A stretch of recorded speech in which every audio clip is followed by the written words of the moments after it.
We are a huge land, a continental nation, rich in resources, with a core belief that your talents and drive can take just about anyone anywhere.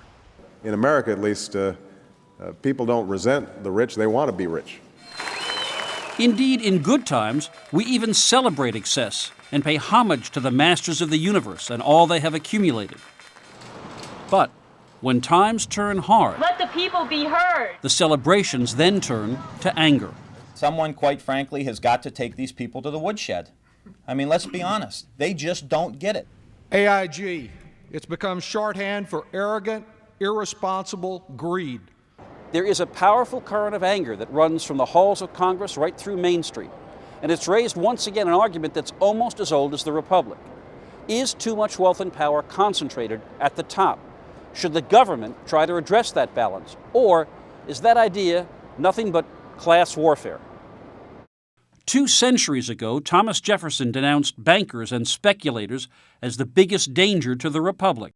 President Andrew Jackson waged war against the second bank of the United States and the elite circle of financiers. In our time, the populist cause is made by voices like Ohio Senator Sherrod Brown, who won his Senate seat in 2006 by focusing on corporate misbehavior and a skewed economic playing field.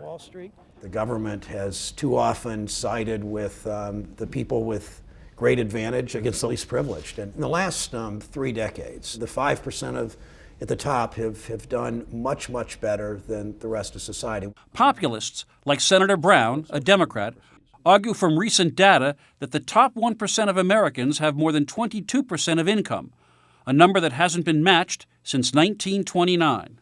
Those who have done very well under this system, those who have made huge profits and not shared those profits with their workers, why should they not pay a higher tax rate?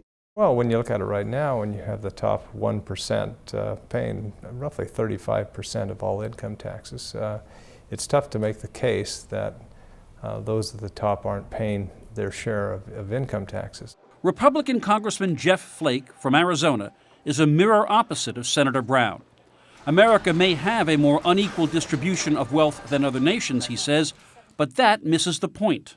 Look eastward to Europe. You have a so-called fairer distribution of income there, but it's a lower income and it's a lower quality of life than we have here. And I think it would be tough to argue otherwise. But Flake is no apologist for the Wall Street players who put the global economy in danger. They knew full well it would not last. They knew full well at some point, at some hint of a bubble bursting in the real estate market, that they were going to be in trouble. But they went ahead knowing that they could get theirs and then go away, I guess. And so I think people were justifiably outraged and still are. What is so interesting to me is that the average American aspires to be that millionaire.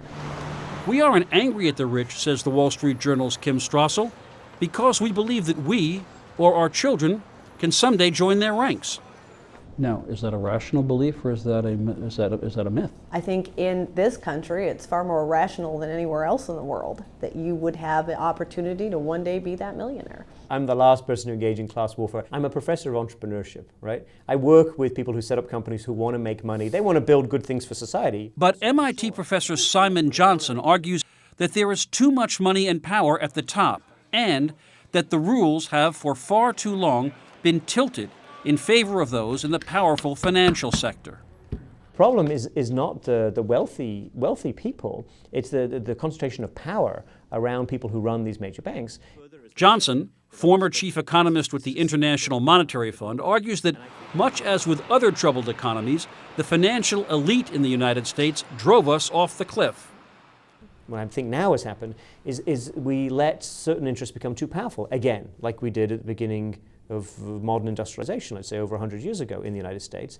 And it's something that is not good, but it can be addressed. It's going to be economically painful and politically difficult, but it's not the end of the world. We can absolutely handle it.